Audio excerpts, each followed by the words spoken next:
Many Ohioans enjoy gardening as a hobby, but very few are lucky enough to be able to make a full-time job of it. Although, as Justin Marotta would tell you, maybe lucky isn't always the right word. Looking at the property back in 1974, when my mother and father drove down from Menor, my mother cried, saying, "I can't believe you're doing this to your wife." You know, because there were weeds and tomato plants as tall as I am within the greenhouse, and it was just really a daunting thing to look at. But we all had, hope. Some of the early years in Possum Run were very hard. I mean, there was tremendous hardships. In the first 7 years, we flooded 5 times, which was very traumatic. There were actually flats and plant material floating. We had mud everywhere. It was unbelievable. So everything that you see that we're standing in, we built here. This was a cornfield that we're standing in now. The lower greenhouse, the glass greenhouse, was a cornfield. The only thing that was unique here was the old barn, and it's a century-old barn that has been renovated into a really nice area. We had Amish craftsmen come who I found out from the local lumber mill. So we got to know them very well. So the last 30-some years, we've maintained this friendship. As we've evolved, we've continually used the same craftsmen, the same Amish families that have worked with us for the last 3 decades or so. And now, in turn, we have their children working for us, actually doing a lot of our production, working with our retail customers, et cetera. So it's been a great relationship with the families, and we have a wonderful rapport with them. 30 years later, Possum Run Greenhouse is now the largest commercial producer of fuchsias in the country. When we first evolved, I was a traditional type of grower that sold to the retail florist and did a little bit of retail here only in springtime. And I developed into more of a production facility by growing vegetative cuttings and shipping these cuttings all over the United States to other growers so they can go ahead and bring them to fruition for their own springs. We focus on fuchsia. That's what we kind of basically started with. It was actually named after a monk in the early 1400s, and he found this species and went from there. So that's how it got its name. And many people, like all of us, hobbyists and the like, are what hybridize these to develop the different flowers. There's a nice bond with history to this plant. In fact, many of the varieties we have within the greenhouse fuchsias date back to the 1800s. It's just amazing, the longevity of that particular plant. The fuchsia needs to be on the north side of a home where it's shadowed from the intense afternoon sun and shadowed from the early morning sun and late evening sun. And so that makes it a little bit more difficult in placement.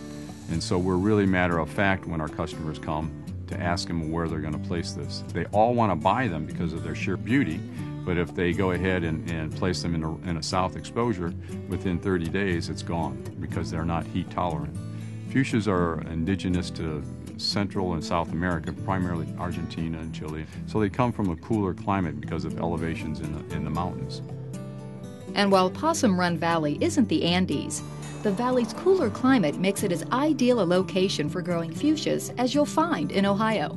The valley in itself is cold because it's a high elevation, about 1,100 feet, with a very narrow, deep sides. And so with that, the warm air teems out of here and the cold air just dumps in here. If you were to travel just 7 miles up, going towards Mansfield, you'd gain 2 to 3 degrees. It's just amazing within a 7-mile stretch. Going back to the fuchsias, it's helped us. We get cold early and we stay colder later. So in that regard, it's beneficial as far as growing this particular plant. This is a wonderfully positive environment to be in.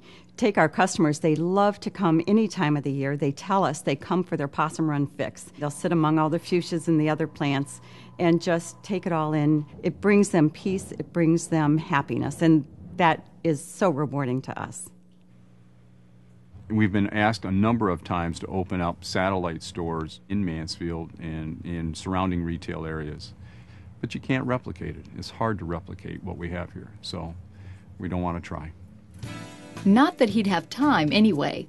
Besides his own greenhouse, Justin's also deeply involved in advocacy for the whole floriculture industry.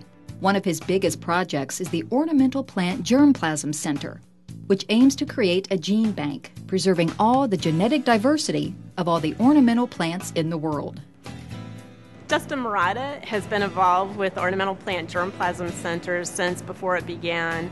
He was instrumental in helping groups such as the Society of American Florists lobby for funding for the Floriculture and Nursery Research Initiative that actually funds our project. So he started from the beginning, and he also continues to be an advisor and work with our crop germplasm committee that helps us do our work effectively. We collect wild germplasm. Germplasm is basically all the DNA that makes up a group of plants. Gene banking is basically just conserving any genetic diversity that's available within a crop. Once it's collected, we need to regenerate seed on it, so we utilize bumblebees and work on pollinating flowers. Also harvesting the seeds, cleaning the seeds, and then put them into storage.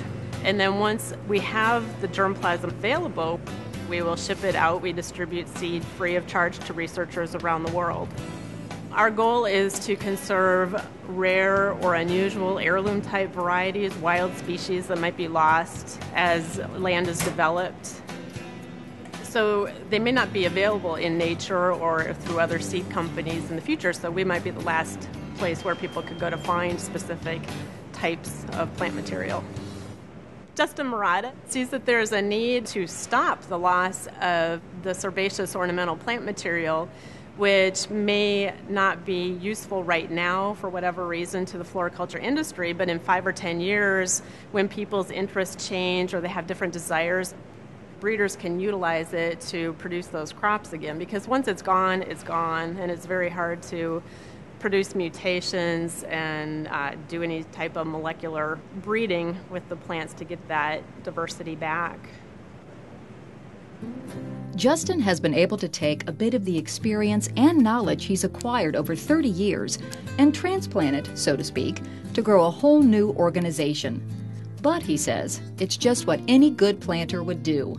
My role in the industry has been because I've wanted to. I've had a desire to help, a desire to hopefully make it better and bring forth all the goodness that we have. The family values that exist within our industry are just unbelievable. There's so much good and value in what we do that there's wholesomeness, and that we want to share that.